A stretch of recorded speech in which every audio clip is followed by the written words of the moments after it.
నచ్చిన పేరు పెట్టు. ఏం పెడదామబ్బా? కృష్ణమ్మ వచ్చే పేరుతో పెట్టు. కృష్ణమ్మ జలవిహార్.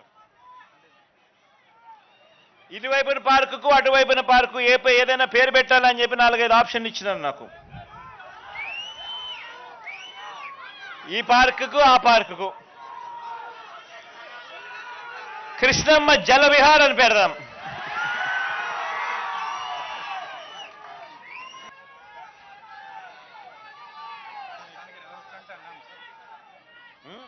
మీకు నచ్చిన పేరు పెట్టు. ఏం పెడదామబ్బా? కృష్ణమ్మ వచ్చే పేరుతో పెట్టు. కృష్ణమ్మ జలవిహార్. ఇటువైపున పార్కుకు అటువైపున పార్కు ఏదైనా పేరు పెట్టాలని చెప్పి 4-5 ఆప్షన్లు ఇచ్చినారు నాకు. ఈ పార్కుకు ఆ పార్కుకు కృష్ణమ్మ జలవిహార్ అని పెడదాం.